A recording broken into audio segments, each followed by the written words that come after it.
Essa semana mesmo, e é bom falar para líderes, essa semana mesmo eu estava com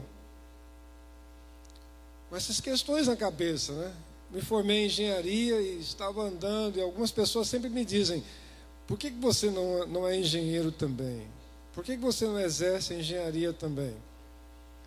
Esses dias atrás eu estava na Bernardo Saião ali, caminhando de boa, olhei para uma pessoa que estava passando, não reconheci na hora, olhei para essa pessoa, e fiquei assim, não no sentido negativo, tá, irmãos? Eu olhei para ela assim, era uma senhora que vinha com uma criança, e quando eu olhei para essa pessoa, ela disse assim para mim: oi, pastor, tudo bem? Eu assustei na hora, pensei, ela me conhece. E nesse momento, Deus me disse assim: ela te conhece como? Como um pastor. Ela me chamou como um pastor. Pois é, então, entenda uma coisa: eu te chamei para ser um pastor. Você formou, tinha um projeto dentro dessa formação. Então, nós podemos entender esta palavra do Senhor sobre nós da seguinte maneira: podemos não ter a mentalidade correta, e então Deus nos adverte dizendo: olha, eu te chamei para ser um líder. Como eu disse aqui, talvez você está preocupado em ser um engenheiro, isso eu falo no meu caso, mas eu te chamei para ser um pastor. Talvez você está preocupado em ser um vaqueiro, mas eu não te chamei para ser um vaqueiro, eu te chamei para ser um pastor. Nós somos chamados aqui para cuidar de vidas, para sermos pastores, tanto a nível de consagração direta, vamos dizer assim, onde você é apresentado diante da igreja, quanto na sua célula, digamos de uma forma indireta, mas também atuando como um pastor. Nós somos chamados, amados, para reinar, conquistar vidas. E para que isso aconteça, precisamos ter uma mentalidade diferenciada. Eu preciso sair do senso comum, de um pensamento normal, natural, e entrar numa atmosfera de príncipes, entrar numa atmosfera de homens e mulheres ungidos por Deus, entrar numa dimensão de águias, uma dimensão daqueles que amam a palavra de Deus, entendem o chamado deles, entendem por que estão aqui, entendem a vocação para a qual Deus nos tem chamado. Nós precisamos entrar nessa atmosfera. Por isso Deus diz: eu é que sei que pensamentos tenho a vosso respeito. E para que também essas coisas aconteçam em nós, é necessário que tenhamos um coração sincero para com o Senhor. Vamos admitir aquilo que Deus precisa trabalhar em nós e sermos maleáveis. Dizer: Senhor, pode trabalhar em mim, eu sou maleável, eu estou aberto ao Senhor. Precisamos entender o chamado do Ministério Luz para os Povos. Precisamos entender que Luz para os Povos não é um nome apenas de fantasia, para nos distinguir de outros. Não, é um chamado ministerial de ser luz, de brilhar nas trevas, de trazer uma direção, de trazer uma palavra de cura, uma palavra de libertação. Nós precisamos entender o chamado que está sobre nós como líderes. E muitas vezes estamos aquém do que o Senhor tem para nós. E quando isso acontece, precisamos então parar e fazer algumas perguntas. Eu queria apresentar aqui algumas perguntas que poderíamos fazer. E eu quero que você medite nessas perguntas, como líder que você é, como alguém que é chamado neste lugar, e coloque-se diante de Deus dizendo: Senhor, nesse quesito, será que eu estou andando de maneira correta para expressar aquilo que o Senhor tem para mim aqui? Ou será que em algum desses pontos eu tenho falhado? Então, se eu tenho falhado, trabalhe em mim, cura se for necessário, para que eu entre num processo de consagração tal em que eu realmente manifeste este pensamento de príncipe. Primeira pergunta: diz respeito ao meu relacionamento com o Senhor. Eu quero ler um texto. Se você não tem aquela rapidez para abrir, pode só anotar. Primeiro livro de Samuel, capítulo 27, verso 1 e 2 diz assim: disse, porém, Davi consigo mesmo. Pode ser que, veja, Davi disse consigo mesmo. Ele não ouviu uma palavra do Espírito Santo de Deus, ele disse consigo mesmo. Pode ser que algum dia venha eu a perecer nas mãos de Saul. Nada há, pois, melhor para mim do que fugir para a terra dos filisteus, para que Saul perca de todas as esperanças e deixe de perseguir-me por todos os limites de Israel. Assim me livrarei da sua mão. Dispôs-se Davi, e com os 600 homens que com ele estavam, passou a Aquis, filho de Maoque, rei de Gate. Um pouco mais adiante, no capítulo 30, o verso 6 diz assim: Davi muito se angustiou, pois o povo falava de apedrejá-lo, porque todos estavam em amargura, cada um por causa de seus filhos e de suas filhas. Porém Davi se reanimou no Senhor seu Deus. Pula um versículo 8 diz assim: então consultou Davi ao Senhor. Observe, agora ele não diz consigo mesmo, ele consulta ao Senhor.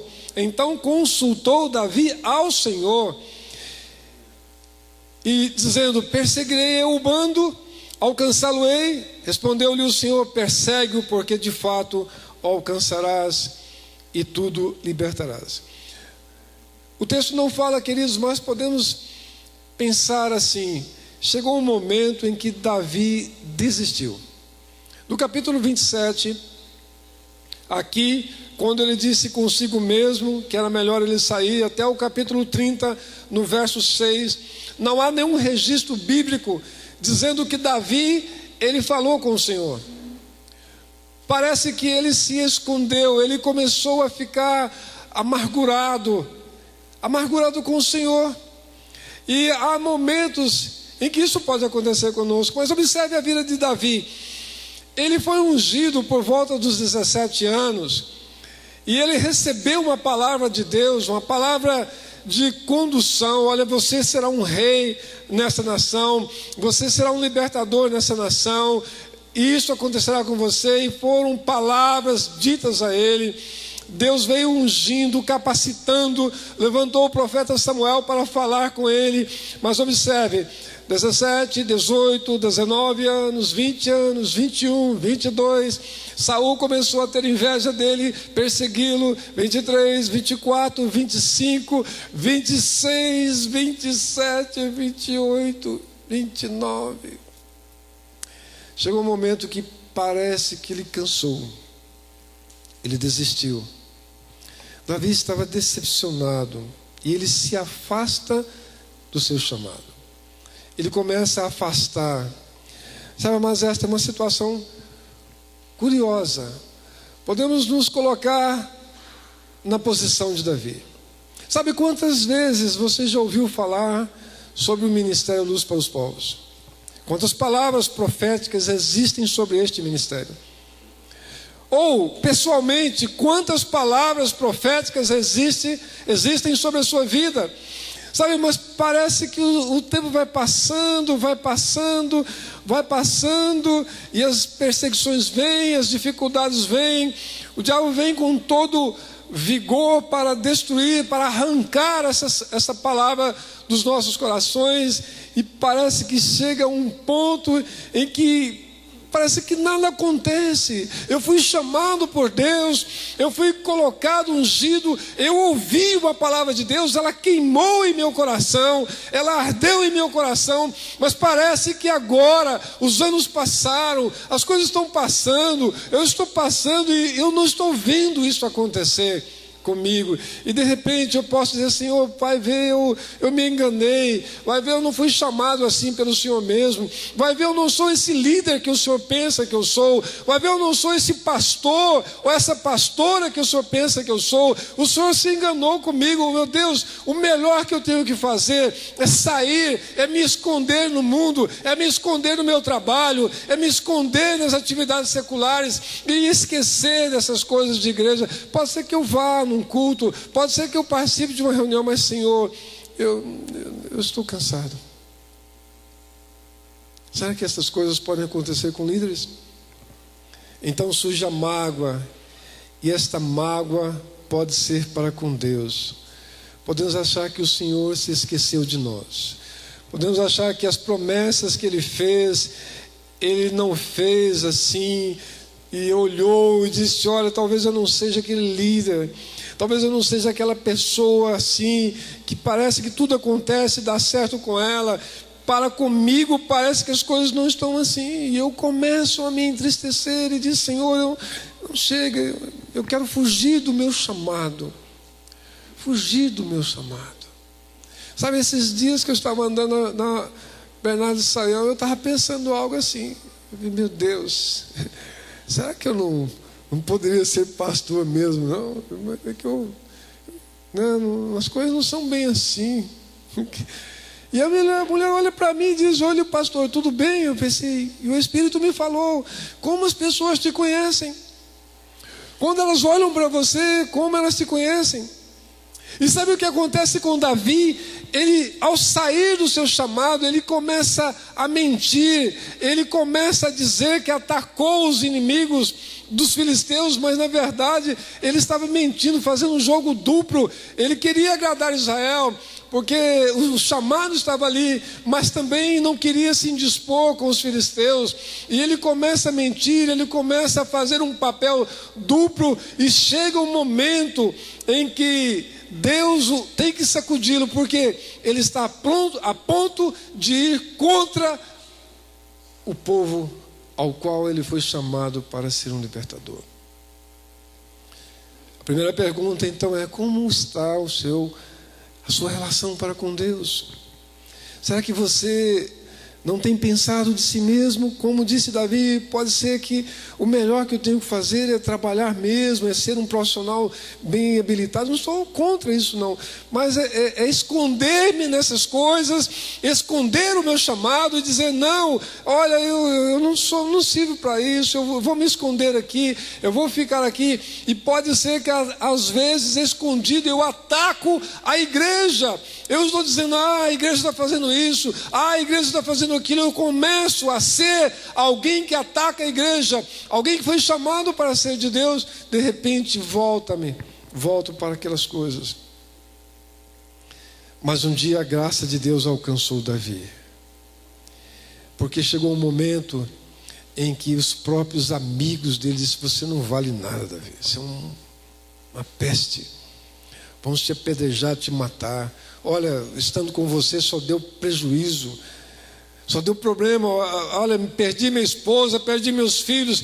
E todos falavam em apedrejá-lo. Sabe, se nós não entendemos essas coisas, talvez aquele texto vai ficar pensando: ser tu uma bênção, mas como posso ser uma bênção se eu estou fugindo do propósito de Deus? Então chega um momento que os próprios amigos começam a se voltar contra ele, e aí ele não tem saída. Ele se volta para Deus e diz: Senhor, me perdoa porque eu esqueci a tua obra, me perdoa porque eu esqueci o teu chamado, me perdoa, Senhor, porque eu permiti que o tempo embotasse, nubrasse aquilo que é o teu chamado em minha vida. A palavra diz que Davi então se esforçou no Senhor, ele buscou ao Senhor e disse: Senhor, renova a minha unção, renova a minha unção, renova a minha graça, renova-me na tua presença. Senhor, eu te quero, eu fui chamado para ser do Senhor, eu não fui chamado para ser do mundo, eu não fui chamado para estar escondido no mundo, eu fui chamado para estar aqui. Como é lindo numa bela terça-feira ver homens e mulheres aqui se expondo diante de Deus, dizendo: Senhor, eis-me aqui. Primeira pergunta então é: como está o seu relacionamento com o Senhor? Davi foi confrontado com o seu fracasso, mas aí a graça o envolve. A segunda pergunta é: como está o seu relacionamento com os líderes? O segundo livro de Samuel, capítulo 21, verso 15, diz assim: de novo fizeram os filisteus guerra contra Israel. Desceu Davi com os seus homens e pelejaram contra os filisteus, ficando Davi muito fatigado. Isbi-Benob descendia dos gigantes. O peso do bronze de sua lança era de 300 siclos e estava cingido de uma armadura nova. Este intentou matar Davi. Esse gigante aqui, chamado Isbi-Benob, Davi, aqui esse livro já passaram muitos anos daquela crise. Ele já é rei, está numa batalha e esse gigante tenta matá-lo. Então, Abisai, verso 17 diz assim: porém Abisai, filho de Zeruia, socorreu-o, feriu o filisteu e o matou. Então os homens de Davi lhe juraram, dizendo: nunca mais sairás conosco à peleja, para que não apagues a lâmpada de Israel. Essa palavra me é muito assim, gostosa, para que não apague a lâmpada de Israel.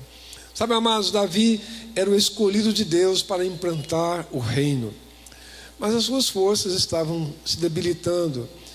Ele poderia morrer numa batalha. Então os seus homens o envolvem, protegem a lâmpada. Eles reconhecem o valor de Davi e o protegem. Nós, queridos, não seguimos a quem não reconhecemos como líder. Nós não seguimos a quem não reconhecemos como lâmpada de Deus. Sabe, é importante que eu entenda essas coisas. Se eu reconheço o meu líder, se eu reconheço que ele é homem de Deus, se eu reconheço que há mulheres de Deus e homens de Deus aqui, então a palavra deles para mim tem um peso diferenciado. Se há uma convocação, não é uma convocação natural, é a convocação de alguém que é lâmpada de Deus na minha vida, que é lâmpada de Deus nesse ministério. Eu preciso entender isso. Eles entenderam que Davi era a lâmpada de Deus. Sabe, se nós não olharmos para a nossa liderança e reconhecermos os nossos líderes como lâmpadas de Deus, se nós não permitirmos que o Espírito Santo de Deus venha sobre nós e abra a nossa visão espiritual, para que nós olhemos para os nossos líderes e reconhecemos eles como lâmpadas de Deus, talvez eles podem convocar um jejum em você. Não vou não. Talvez eles podem dizer: olha, nós temos uma reunião tal dia, eu estou cansado. Sabe, seria difícil se você me visse andando aí e me visse de uma maneira errada. Um dia eu estava andando, Bernardo Sayão é um caminho, viu? Se eu vou ao banco, volto. Eu não passeio na Bernardo Sayão. É um caminho que eu tenho que passar, todo dia eu tenho que passar por aquela avenida. Então eu estava vendo uma irmã e eu pensei: eu vou mexer com ela, né? Vou assoviar para ela. Me veio essa coisa tola, né? Às vezes vem essas coisas tolas na mente. E quando eu pensei isso, Deus disse: não faça isso. Ela te conhece, mas as pessoas em volta não sabem que você a conhece. E elas vão pensar assim: esse cara é pastor, está cantando, né? Uma membra da igreja dele aqui na rua. Ele pensa que ninguém está vendo, mas está vendo. Olha lá, olha. E aí, um dia eu vou evangelizar essa pessoa. Vocês acham que elas vão dar ouvido para mim? Ela não vai dar ouvido para mim e dizer: mas como eu vou seguir um homem desse? Se eu vi ele numa prática errada, sabe, não há como seguir pessoas que não têm compromisso com o Senhor Jesus, que não são consagrados ao Senhor Jesus. Nós não seguimos pessoas que pregam fantasias, seguimos homens e mulheres que são consagrados a Deus. E aqui eu tenho plena convicção, eu tenho liberdade de dizer isso. Eu conheço essa liderança, são homens consagrados a Deus. Porque no momento em que alguém que não é consagrado pisa esse lugar, Deus, em respeito a todos eles, olha, não é por aí, para.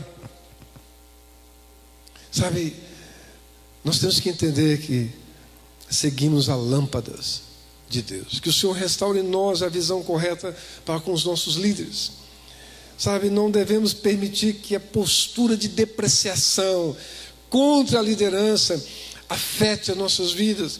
Porque se há uma postura de depreciação, nós podemos incorrer num pecado. Eu ouvi uma palavra esses dias, eu achei interessante, que esse pregador dizia que possivelmente uma das questões que levou Judas a pecar, a trair Jesus, foi que ele se tornou muito íntimo. Sabe, eu digo para os meus filhos assim: olha, esse domingo antes de sair para a atividade, meu filho do meio foi para a minha cama, sentou lá, ficou lá, né, espichado lá. Eu pensei, meu Deus, olha que liberdade ele tem. Mas sabe, queridos, eu digo a ele: olha, eu sou seu amigo, sou presente, mas não sou seu amiguinho, como seu amiguinho no colégio. Eu sou seu pai. Eu tenho autoridade sobre a sua vida. Deus me confiou a sua vida. E eu preciso que você entenda isso. Sabe, filhos que não têm respeito aos pais, eles não têm temor de pecar.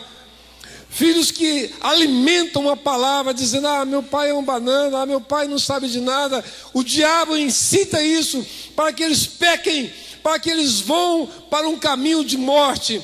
Então eu tenho que dizer para meu filho: olha, você tem toda a liberdade comigo, ninguém mais. Não tem outra pessoa que vem aqui, alguém conhecia um discípulo, vem e deita na minha cama assim. Mas você tem essa liberdade. Mas eu não sou seu amiguinho, eu sou seu pai. Eu sou seu amigo de uma maneira diferente, eu sou seu pai. Sabe, se nós perdemos essa referência com os líderes, também podemos cair no erro. Nós temos que olhar para os nossos líderes com respeito, amor, consideração. Levarmos a sério o que nos é pedido. Essa é uma segunda pergunta: você leva a sério o que o seu líder pede de você? Terceira pergunta, tenho que ser rápido, senão meu tempo exaure aqui. É comigo mesmo. Qual é a sua relação consigo mesmo? A primeira pergunta diz respeito com a minha relação com Deus. A segunda, a minha relação para com os meus líderes. A terceira, com relação a mim mesmo. 1 Samuel capítulo 16, verso 12 e 13 diz assim: então mandou chamá-lo. Agora já é bem atrás, tá? Aqui é antes de Davi ser ungido. Ele vai ser ungido aqui. Então mandou chamá-lo e fê-lo entrar. Era ele ruivo, de belos olhos e boa aparência. Disse o Senhor: levanta-te e unge-o, pois este é ele. Tomou Samuel o chifre do azeite e ungiu no meio de seus irmãos. E daquele dia em diante o Espírito do Senhor se apossou de Davi. Então Samuel se levantou e foi para Ramá. Observe uma coisa curiosa, amados. A Bíblia não tem preocupação em dizer da aparência dos homens de Deus. Um dia eu vi um quadro desses quadros católicos, né, de Mateus, São Mateus. Eu era Mateus, é Pedro. A Igreja Católica comemora nesse mês de junho alguns, né, dessas festas. Acho que era Pedro, sei lá, um dos apóstolos. E esse foi um quadro em que ele era calvo. Eu fiquei pensando, como é que alguém, será que pesquisa que essa pessoa fez para saber que ele era calvo, né? Eliseu, eu sei que era calvo, a Bíblia diz, né? Sobe calvo, né? Mas será que ele era, né? Eu fiquei pensando, mas aqui a Bíblia mostra Davi e diz que ele era um cara ruivo, de belos olhos e boa aparência. Sabe, amados, os olhos, eles expressam aquilo que está no interior, na alma. Então, uma pessoa que é oprimida, por isso que conversar olhando olhos nos olhos é muito bom, porque se uma pessoa está oprimida, isso é revelado pelos olhos. Se uma pessoa mente para você, a não ser que ela já mentiu tanto que ela se tornou tão enferma de alma que mentir para ela se perdeu na mentira, né? Mas quando a pessoa mente para você, ela não tem coragem de te encarar. Olha nos olhos, porque os olhos mostram o que vai aqui dentro. Então observe, Davi, ele tinha sido rejeitado pelos seus pais no aspecto de ser escolhido como alguém digno para estar junto de Samuel.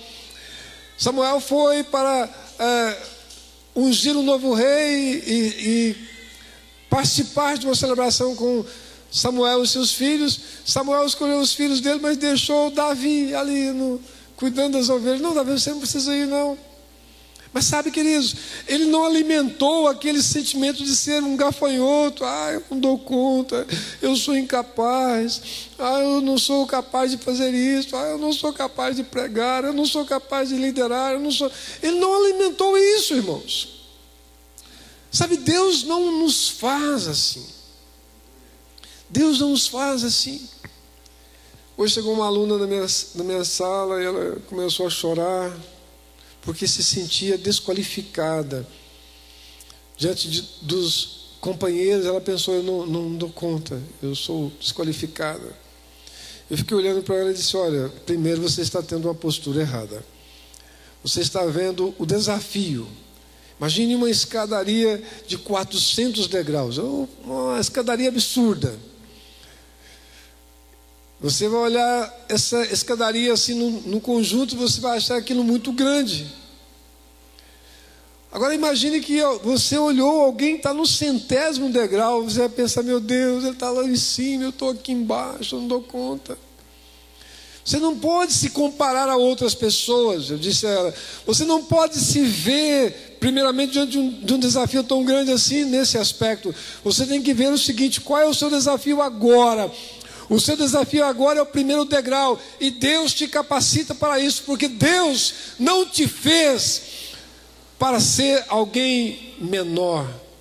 Não olhe para si mesmo dizendo: eu sou incapaz. Não olhe para si mesmo dizendo: eu não sou capaz. Ou também não olhe para si mesmo de uma maneira melindrosa. Sabe, nós estamos diante de uma geração melindrosa, que precisa constantemente ser paparicada. Eu estava vindo para cá, imagina esse trânsito nosso, está cada dia mais, né? Pessoas tão educadas. E eu fico observando, sabe por que essas pessoas, elas quase passam por cima de você assim no trânsito? Porque elas foram ensinadas assim a serem paparicadas, a achar que tudo tem que ser do jeito deles. Se não for do jeito deles, não serve. Se ele não tiver que passar naquele momento, não serve. Eu estava na rotatória ali, o cara quase me jogou para fora. Meu Deus, o que está acontecendo com o cara? Meu Deus do céu. Eu não estou devagar, eu não sou ainda. Eu não estou naquela fase ainda de perder o sentido e andar devagarzinho. Eu estava bem, mas eu fiquei pensando em uma geração que é melindrosa, uma geração que se vê como o centro de tudo, ou se vê como não sendo capaz de nada. Sabe, se você não cumprimenta a pessoa, pronto, ela magoou, eu vou para outro lugar. Esse não fez isso, tem que ser do jeito que eu quero. Nós temos que ter uma relação conosco mesmo, de maneira sadia, para que Deus nos edifique como líderes. Sabe, se nós não tivermos isto, podemos ter dificuldades. A quarta pergunta é: o meu relacionamento com o ministério que Deus me deu, ministério pessoal. Veja que eu estou fazendo perguntas. Primeiro é meu relacionamento com Deus, depois o meu relacionamento com meus líderes, depois comigo mesmo, como eu me vejo. Eu sou melindroso? Eu estou magoado. Eu estou falando isso aqui porque eu sei que aqui ninguém é assim, né? Agora, mas às vezes tem pessoas assim, aqui não é.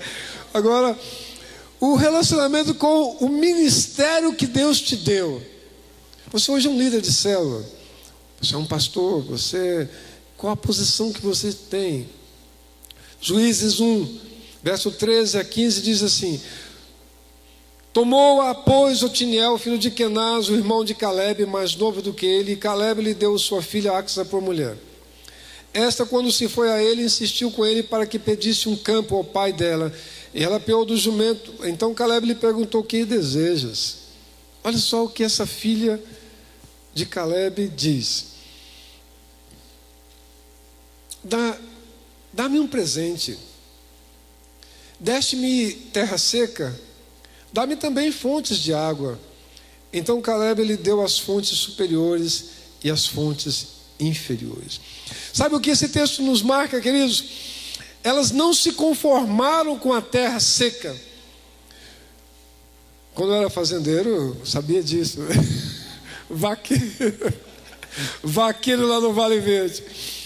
Sabia que se não chovesse, não teríamos um capim para alimentar o gado, tinha que sair atrás de coisas. Imagina, talvez alguém um dia já me viu na feira pegando palha, que a chuva não vinha, mas quando a chuva vem, quando há fontes de água, o gado é alimentado. Agora, elas estavam com uma terra seca, e lógico, não iria acontecer nada. Mas, queridos, olha aqui, o que nós podemos entender com essas terras secas? Não se conforme, deixa eu dizer isso com muita pausa, não se conforme com a sequidão em seu ministério. Clame a Deus, diz: Senhor, eu quero ver a tua vida nas minhas células. Senhor, eu quero ver o teu rio de vida nas minhas células.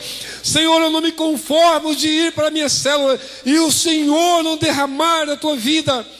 Senhor, eu não me conformo de ser chamado nessa geração, de ser chamado aqui e não experimentar de ti. O que me impede, Senhor, de experimentar de ti? O Senhor é disponível a mim.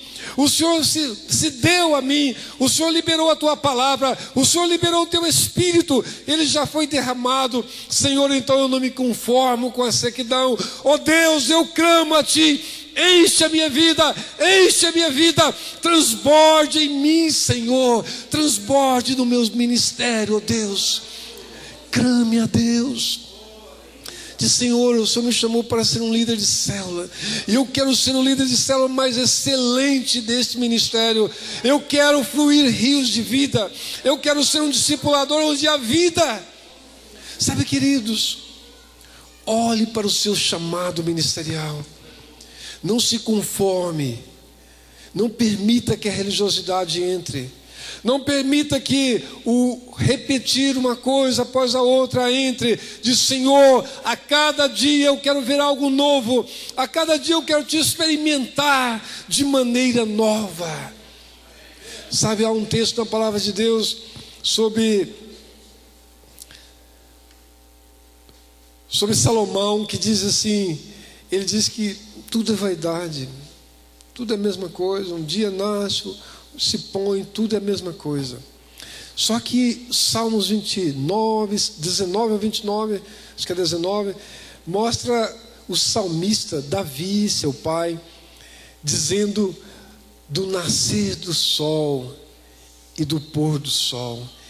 E ele faz uma poesia tão grande, porque ele vê a magnificência de Deus ali, ele vê o quanto Deus é grandioso naquilo. Então ele diz: não é a mesma coisa, não é a mesma coisa, é a mesma coisa para quem está distante de Deus, é a mesma coisa para quem não se deixa queimar pelo Espírito Santo de Deus. Todo dia para mim é algo novo. Deus começa de uma maneira nova. Deus renova em mim a sua graça, porque eu não me conformo com a sequidão. Não se conforme com a sequidão. Não se conforme com a sequidão. Clame pelas fontes superiores. E por fim, que o meu tempo está acabando, mas a última pergunta. Por fim, para com as pessoas que você lidera. 1 Samuel capítulo 30, versos 23 a 25, diz assim: porém Davi disse: não fareis assim, irmãos meus, com o que nos deu o Senhor, que nos guardou e entregou às nossas mãos o bando que contra nós vinha. Quem vos daria ouvidos nisso? Porque qual é a parte, qual é a parte dos que desceram a peleja? Tal será a parte dos que ficaram com a bagagem. Receberão partes iguais. E assim, desde aquele dia em diante, foi isso estabelecido por estatuto e direito em Israel. Olha que coisa interessante está acontecendo aqui. Davi vai para uma batalha, ok? Todos vão para a batalha. Observe que todos vão para a batalha, mas em determinado momento, chegando já para o confronto, uns estão exaustos, muito cansados, e eles ficam ali vigiando as bagagens, e outros vão. Depois, quando vencem a batalha e voltam, alguns lá dizem: não, esses que ficaram aqui não vão receber E Davi disse, não, isso não é assim. Todos pertencem à mesma equipe. O que pertence a um, pertence ao outro. Sabe o que esse texto me chama a atenção? É que nós somos tentados a ter predileções pessoais. Predileções. Se deixar por nossa conta, nós ficamos só na nossa panelinha. Eu li uma vez um livro do pastor, aquele fator Barnabé, é Barnabé mesmo, pastor Abe, né? E ele dá o testemunho ali de como um médico foi alcançado, acho que um odontólogo, e ele teve que romper panelinhas para ir conversar com aquele médico, conquistá-lo, conquistar a atenção dele. Sabe por quê? Porque se deixarmos por nossa conta, nós somos tendentes a ter predileções. E aí, Davi teve que corrigir aqueles seus liderados para que eles não julgassem que eles eram melhores do que outros. Eu sei que o que eu estou falando não é daqui, mas existe isso em alguns lugares. Que as pessoas têm essa predileção. Às vezes entra alguém, sei lá, talvez ele chegou com um Mitsubishi Pajero Dakar, sei lá, coisa assim. Aquele irmão é abençoado, né? Talvez chega o outro e aí temos aquelas questões de ver a aparência. Às vezes olhamos para uma pessoa e pensamos, talvez não é assim. Mas sabe, às vezes você vai conversar com aquela pessoa e pensa, meu Deus, eu não sabia que essa pessoa era assim. Não sabia porque às vezes somos tentados a ter um julgamento por causa de predileções. Predileções. Somos muito levados, amados, pelo visível. E nós temos que quebrar isso na igreja, no corpo de Cristo. Nós temos que entender que todos que estão aqui lavados pelo sangue do Senhor Jesus, todos têm um valor magnífico para Deus.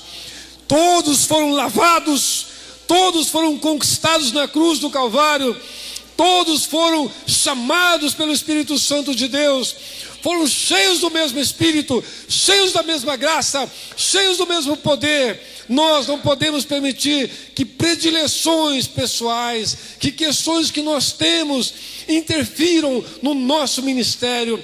Fomos chamados para curar, para libertar, fomos chamados para ir e conquistar aquelas pessoas. Às vezes pode ser alguém que você acha que aparentemente não te chamou tanto a atenção assim, mas vai lá, converse com ele, porque se formos olhar, somos tendentes a formar panelinhas. Nós temos que tomar cuidados com as panelinhas.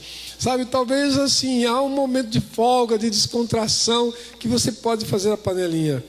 Mas sabe, nós temos que estar atentos, como os soldados que foram aprovados por Gideão. Eles tomavam a água olhando, observando, porque entendiam o seu chamado.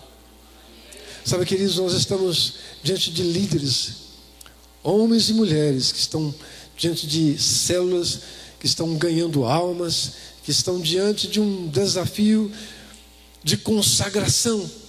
Mas sabe, se algum desses itens que eu citei, eles pesarem no seu coração, talvez a sua consagração pode ser barrada, pode ser impedida. Então é o momento de você dizer, Senhor, eu estou na tua presença como um líder nesta casa.